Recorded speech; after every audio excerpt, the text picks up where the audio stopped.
আসসালামু আলাইকুম রহমতুল্লাহ। সম্মানিত ভিউয়ার্স, কে কোথা থেকে দেখছেন দয়া করে কমেন্ট বক্সে কমেন্ট করবেন এবং সবাই কেমন আছেন দয়া করে জানাবেন। আজকে আমার আলোচনার বিষয় হচ্ছে একটি ভাইরাল টপিককে নিয়ে। আপনারা সবাই সোশ্যাল মিডিয়ার মাধ্যমে অবগত হয়েছেন, জেনেছেন সেই বারুইপুরের 12 বছরের মেয়ের ধর্ষণের কথা সোশ্যাল মিডিয়ার মাধ্যমে বা কোনো মাধ্যমে আপনারা অবগত হয়েছেন।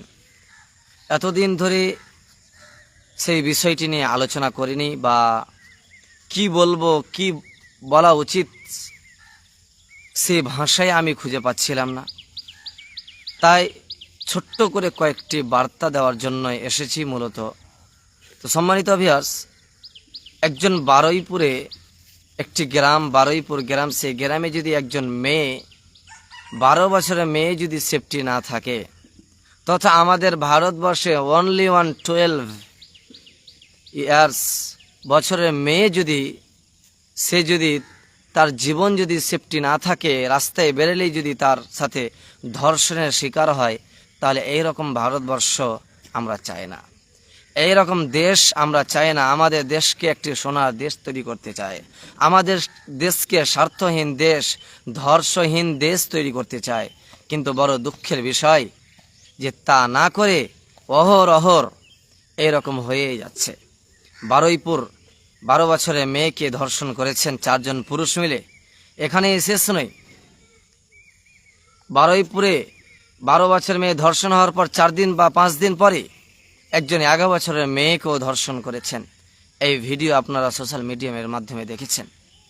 এখানে শেষ নয়, রাজস্থানের মাটিতে একজন 13 বছরের তরুণী সেই টিউশনি পড়ার জন্য টোটোয় বা কোনো গাড়ি সিএনজিতে চেপেছে। 31 জন মিলে তার সাথে ধর্ষণ, খারাপ কাজ করে তাকে একেবারে লাশ করে পাঠিয়েছে। তো এইরকম ভারতবর্ষ আমরা চাই না। আমরা এমন একটি দেশ চাই যেখানে মানুষ আস্পর্ধা হবে না, যেখানে মানুষের সাহস হবে না যে এই মেয়েটির সাথে আমি কোনো কাজে লিপ্ত হব। সে যখনই চিন্তা ভাবনা পরিকল্পনা নিয়ে আসবে, তখন তার অন্তর কম্পিত হবে, তার অন্তর কাঁপতে থাকবে। এমন একটি শাস্তির ব্যবস্থা করতে হবে। কিন্তু আমরা এমন একটি দেশে বসবাস করছি যেখানে শাস্তি দেখতেই পাচ্ছি না, আরও এই প্রবলেমগুলো, সমস্যা আরও বেড়ে চলছে। তাই আমি বলবো, যারা এই রকম কাজ করছেন, যারা এই রকম কাজে লিপ্ত রয়েছেন বা যারা করে ফেলেছেন, যাদেরকে ধরা হয়েছে, তাদেরকে এমন শাস্তি জাতির সামনে, ভারতবর্ষে মানুষের সামনে দেন, যাতে করে মানুষের আস্পর্ধা না হয় এই রকম কাজ করা।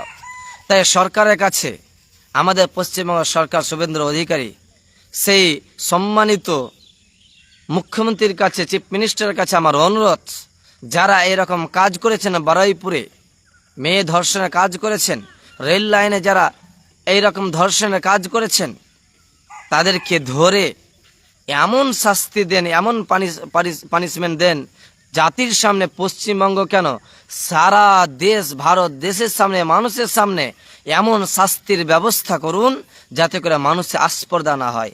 সে যখনই পরিকল্পনা নিয়ে আসবে যে সেই মেয়েটিকে ধর্ষণ করব, তার এই শাস্তির কথা যেন তার চিন্তা, তার পরিকল্পনার ভিতরে আসে, তার অন্তর যেন কম্পিত হয়।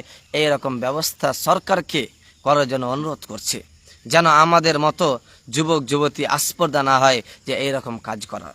কারণ মহান আল্লাহ তাআলা 17 নম্বর সূরা বানী ইসরাইল 32 নম্বর আয়াতে বলেন, ওয়ালা তাকরাবুজ জিনা ইন্নাহু কানা ফাহিশা ওয়া সাআ সাবিলা। ওয়ালা তাকরাবুজ জিনা, তোমরা জেনার নিকটবর্তী হয়ো না, তোমরা জেনার নিকটবর্তী হয়ো না, তোমরা জেনার নিকটবর্তী হয়ো না। ওয়ালা তাকরাবুজ জিনা ইন্নাহু কানা ফাহিশা ওয়া সাআ সাবিলা, নিশ্চয় এটা শয়তানের পথ, তোমরা এই পথ থেকে দূরে থাকো। তা আমরা কোথায় দূরে থাকছি? সাহাবীদের যদি ঘটনা যায়, একজন সাহাবী নবী মুহাম্মদ সাল্লাল্লাহু আলাইহি ওয়াসাল্লামের কাছে আসলেন এবং বললেন, ইয়া রাসূলুল্লাহ, হে আল্লাহ রসুল, তাহিরনি, আমাকে পবিত্র করুন। রাসূল সাল্লাল্লাহু আলাইহি ওয়াসাল্লাম বললেন, ইরজিই, তুমি বাড়ি ফিরে যাও, ফাস্তাগফির, আল্লাহর কাছে ক্ষমা চাও, ওয়া তুব ইলাইহি, তওবা করো, তোমার পাপ ক্ষমা হয়ে যাবে। কিন্তু সেই ব্যক্তি ফিরে গেলেন। কিছু রাস্তা ফিরে যাওয়ার পর আবার পুনরায় এসে বলেন, ইয়া রাসূলুল্লাহ, হে আল্লাহ রসুল, তো ঘিরে আমাকে পবিত্র করুন। রসুল সাল্লাল্লাহু বললেন, এর যে তুমি বাড়ি ফিরে যাও, ফাস্তাগফির, আল্লাহর কাছে ক্ষমা চাও, ওয়াতুবু ইলাইহি, তওবা করো, তোমার পাপ ক্ষমা হয়ে যাবে। সেই ব্যক্তি 3 বার গেলেন। 3 বার আবার পুনরায় এসে বললেন, ইয়া রাসূলুল্লাহ, আমাকে পবিত্র করুন। শেষে বলছেন, ইয়া রাসূলুল্লাহ, হে আল্লাহ রসুল, আযানাইতা, আমি জেনা করেছি, আপনি আমাকে বিচার করে দেন। তা আমরা জেনা ব্যভিচার করছি, লুকিয়ে প্রত্যেক মুহূর্তে খারাপ কাজ করছি, মেয়েদেরকে দেখলে ধর্ষণ করার চেষ্টা করছি। তাই সম্মানিত মুখ্যমন্ত্রী শুভেন্দু অধিকারীকে আমার এই ভিডিওর মাধ্যমে অনুরোধ, এই ভিডিওটি তার কাছে পৌঁছে দিবেন। আমি বলতে চাই, এমন শাস্তির ব্যবস্থা করুন যাতে করে মানুষে আস্পর্ধা না হয় এই রকম জঘন্য নিকৃষ্ট কাজ করার। আশা করি আমার কথাগুলো বুঝতে পেরেছেন। কারা আমার কথার সাথে একমত রয়েছেন, আই ইউ অ্যাগ্রি, কারা অ্যাগ্রি করছেন, আই অ্যাগ্রি, আমার সাথে একমত হচ্ছেন, দয়া করে কমেন্ট বক্সে কমেন্ট করবেন। এই বলে আজকে আমার কথা শেষ করছি। ওয়া মা আলাইনা ইল্লাল বালাগ ওয়া আলাইকুম হিসাব। আসসালামু আলাইকুম ওয়া রাহমাতুল্লাহি ওয়া বারাকাতুহু।